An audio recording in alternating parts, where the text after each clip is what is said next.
Welcome to my YouTube channel HR Educational Hub that students. Today we will discuss about Azmul Super 40 second phase exam. जो हमारा ये जो second phase का exam है ना ये मार्च में कंडक्ट किया जाएगा। तो जो फर्स्ट फेज का जो एग्जाम था वो दिसंबर में हो गया और 29 को एग्जाम था। उस एग्जाम में जितने भी क्वेश्चंस आए थे यानी क्लास 6 से क्लास 11 तक वो मैंने जो जितना भी क्वेश्चन पेपर सोल्व किए थे PY की सोल्व किए थे और जो मैंने टॉपिक मेंशन किया था उन लोगों को, तो बहुत सारे बच्चे ने पॉजिटिव वाइब से दिए हैं। तो मुझे भी अच्छा लगा कि इस तरह की क्वेश्चन जो है वो आ भी सकते हैं एग्जाम में। और जो सेकेंड फेज का जो सिलेबस है उस सिलेबस के वाइज यानी कि जो सिलेबस में जितने भी टॉपिक मेंशन किया हुआ है उस टॉपिक के वाइज हम प्रिपरेशन करेंगे। तो जो सेकेंड फेज का जो एग्जाम होगा वो हालांकि बोर्ड एग्जाम के बाद में कंडक्ट किया जाएगा, तो कोई दिक्कत वाली बात नहीं है। हमारे पास फिर भी 2 मंथ्स है, तो 2 महीने में हम बहुत सारे कोर्स भी नहीं है, थोड़ा थोड़ा कोर्स है। ऐसा नहीं है कि हम लोग वो कवर नहीं कर सकते, हम डेफिनेटली कवर करेंगे। कैसे कवर करेंगे? क्योंकि हम लोग तो बोर्ड एग्जाम के लिए ऑलरेडी प्रिपेयर हो ही चुके हैं, है ना। तो हमारा इजी हो जाएगा। तो किस तरह से हमने प्रिपेयर होना है तो उस बारे में हम दूसरे वीडियो में बात करेंगे। तो आज हम चलते हैं स्क्रीन में, जो सिलेबस है वो हम देखते हैं, ठीक है। तो यह हमारा सिलेबस है जो एग्जाम होगा ये 9/3/25 में कंडक्ट किया जाएगा। इस एग्जाम में यहाँ पर तुम देख सकते हो कौन सा टॉपिक से और कौन सा सब्जेक्ट में कितना मार्क आएगा। तो हम देखते हैं डायरेक्टली जो कौन सा टॉपिक हमको चाहिए होगा। ये देखो क्लास जो 11 का जो क्वेश्चन होगा वो डायरेक्टली क्लास 10 के कोर्स के बेस्ड होगा। तो दिक्कत वाला कोई बात नहीं है क्योंकि तुम तो बोर्ड एग्जाम के लिए प्रिपेयर ऑलरेडी हो चुके हो यानी कि एग्जाम दे भी चुके हो। तो देखते हैं मैथमेटिक्स में 40 मार्क्स आएगा, ठीक है। 11 में कितना टॉपिक क्या क्या है देखो, नंबर सिस्टम है, पॉलिनोमियल्स यानी कि जो बहुपद चैप्टर है वो भी लगेगा, pair of linear equation into variables, quadratic equation, arithmetic progression, coordinate geometry, trigonometry up to application यानी कि ट्राइगोनोमेट्री का जो इंट्रोडक्शन है वो भी लगेगा। 2 चैप्टर है क्लास 10 में, तो दोनों भी हमको चाहिए होगा। Probability, triangle, quadrilateral, circles, mensuration and statistics हमको मैथमेटिक्स में तो 40 मार्क्स मिलेगा। और साइंस का देखो, साइंस का 3 पार्ट है, फिजिक्स, केमिस्ट्री और बायोलॉजी। तो ये जो साइंस का जो पार्ट है ये ज़्यादा मेंशन करने वाली बात है, ठीक है, क्योंकि यहाँ पर 60 मार्क आएगा। देखो तो तुम अगर ये 60 मार्क ऑब्टेन करना चाहते हो तो ये इजी भी होगा क्योंकि मैं तुमको 100% प्रैक्टिस कराऊंगा किस तरह के क्वेश्चन आ सकते हैं एग्जाम में। और जो नोट्स वगैरह होगा वो भी तुमको मिल जाएगा। तुम जो हमारा ग्रुप है ग्रुप में ज्वाइन हो लो।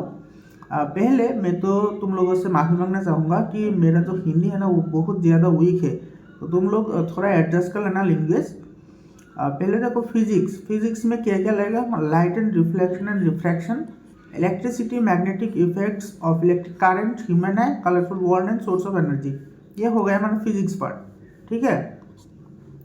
और ये केमिस्ट्री में 20 मार्क्स लगेगा, एटम्स एंड मॉलिक्यूल्स।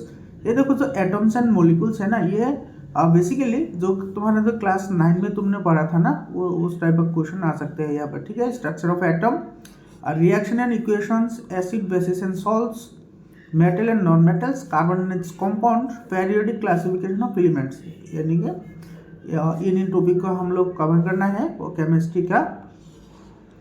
और सी नंबर देखो ये बायोलॉजी का 20 मार्क्स लगेगा, ठीक है। Sexual reproduction in plants and humans, how do organisms reproduce, control and coordination, life processes and heredity and evolution and our environment.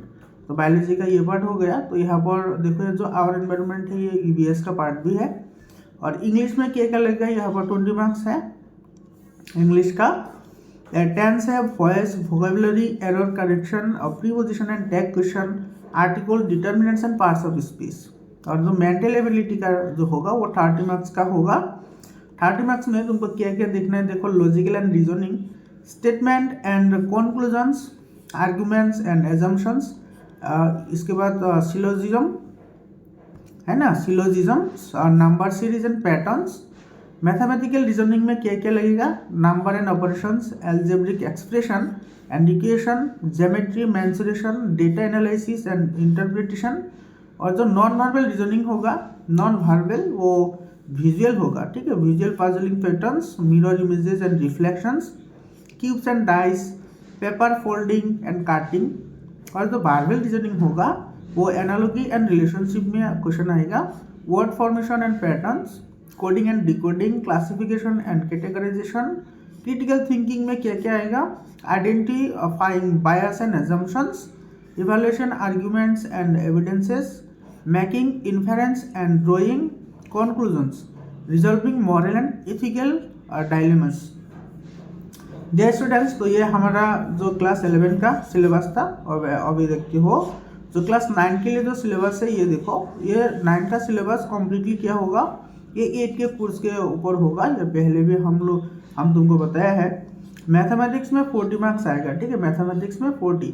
तो कौन कौन सा टॉपिक हम कवर करना है, linear equation in one variable, number system, quadrilateral, all type of quadrilateral हमको चाहिए होगा, यानी कि रेगुलर इरेगुलर हमको दोनों पढ़ना है, ठीक है, विथ प्रॉपर्टीज। और प्रॉपर्टीज ये तो बहुत इंपॉर्टेंट है क्योंकि ये बोर्ड एग्जाम में भी आता है। Data handling, comparing quantities, algebraic expression and identities, mensuration, factorization, introduction to graph, ये हमारा मैथमेटिक्स हो गया। जो साइंस का 60 मार्क है ना सर, तो साइंस का 60 मार्क क्या क्या देखना पड़ेगा, देखो फिजिक्स का जो काइनेटिक हमारा फिजिक्स है, काइनेटिक्स फिजिक्स में the concept of scalar and vector quantities, ये तो क्लास 9 का जो बोर्ड एग्जाम होता है वहाँ पर भी ये डिस्कशन हुआ है। Distance and displacement, speed and velocity, acceleration, equations of motion, Newton's law of motion, concept of force, Newton's first and second and third law, friction, NCERT का जो NCERT का जो बुक है ना वो हमारा बहुत ज़्यादा इम्पोर्टेंट है, ठीक है, sound, light, reflection and refraction, ये हमको चाहिए होगा। और जो केमिस्ट्री पार्ट है, केमिस्ट्री पार्ट में क्या क्या लगेगा हमको, ये देखो, metals and non metals, combustion and flame, coal and petroleum, synthetic fibre and plastics. और बायोलॉजी का जो पार्ट है, क्लास 9 का बायोलॉजी पार्ट बहुत ही ब्रॉड है, थोड़ा बहुत, इतना भी नहीं है, लेकिन 10 से ज़्यादा ब्रॉड है, ठीक है। तो क्या क्या हमको चाहिए होगा, देखो, crop production, type of crops, use and importance of manure and different type of fertilizers, cropping processes, about microorganisms and its types, usefulness and harmfulness, about fermentation, pasteurization, vaccine and its working process, antibiotics and antibodies, antigens, disease caused by microorganisms and its prevention, nitrogen cycle, conservation of wildlife and its important, and the method of conserving of wildlife, basic concept of cell, type of cell, different cell organelles and their functions, gene, animal cell, plant cell difference, basic concept of reproduction in animals, about male reproductive organ and female reproductive organ, processes of fertilization, types of reproduction, concept of adolescence, change during adolescence, hormones and their functions during adolescence, concept of sex determination in a baby, about population and its harmfulness, soil pollution, air pollution, water pollution, global warming, acid rain, what can done with minimize population. So that type of question will come in your exam. You have to complete this type of topics and I will make you sure that what type of question will sets for your final exam or test exam. After that English का 20 marks आएगा, ठीक है। Tense में कितना आएगा, determiners में भी आएगा, प्रीपोजिशन है, वर्चेंस है, टैग क्वेश्चंस, वोकेबुलरी, और वोकेबुलरी का वो जो सिनोनिम्स एंड एंटोनिम्स है वो तुमको देखना है, ठीक है। और जो मेंटल एबिलिटी का क्वेश्चन होगा वो 30 मार्क्स का क्वेश्चन होगा। ये देखो, logical and reasoning, statements and conclusions, arguments and assumptions, syllogism, number series and patterns. और जो मैथमेटिकल रीजनिंग में आएगा, number and operations, algebraic expression and equations, geometry and mensuration, data analysis and interpretation. और जो non verbal में आएगा वो visual puzzles and patterns, mirror images and reflections, cube and dice, paper folding and cutting. जो 4 में verbal reasoning में आएगा, analogy and relationships, word formation and patterns, coding and decoding, classification and categorisation, और जो critical thinking में आएगा identifying bias and assumptions, evaluating arguments and evidences, making inference and drawing conclusions, resolving moral and ethical dilemmas. Dear students, जो class 11 का जो mental ability का जो topic था वो टॉपिक सेम है ये 9 के लिए, लेकिन जो 9 का टॉपिक है वो थोड़ा सिंपल होगा, लेकिन जो 11 का जो टॉपिक है ना, से टॉपिक भी सेम है, लेकिन वो वहाँ पर जो जितना भी क्वेश्चन सेट होगा वो थोड़ा हायर ऑर्डर थिंकिंग होगा, ठीक है। तो 9 का जो स्टूडेंट है ना, वो अगर जो मैथ्स है, मैथ्स का अगर कॉन्सेप्शन क्लियर है तो ये वो बहुत इजीली हम सॉल्व कर सकेंगे। तो बने रहे ना वीडियो में, रेगुलरली देख के लेना, चैनल को सब्सक्राइब कर लो और तुम्हारे फ्रेंड के साथ शेयर भी कर दो। तो स्टूडेंट्स, तो आज के लिए तो इतना ही, ये हमारा सिलेबस था। हम इस सिलेबस के वाइज हम आगे बढ़ेंगे, हम क्लियर भी करेंगे, ठीक है। हमारा जो एग्ज़ाम है वो 9 को होगा, 9/3/25 में, यानी कि हमारे पास अभी भी है ना 2 मंथ्स है, 2 मंथ्स या 1 मंथ से भी ज़्यादा टाइम है हमारे पास, तो हम इजीली हम कवर कर सकेंगे। आज के लिए इतना ही, बाय बाय।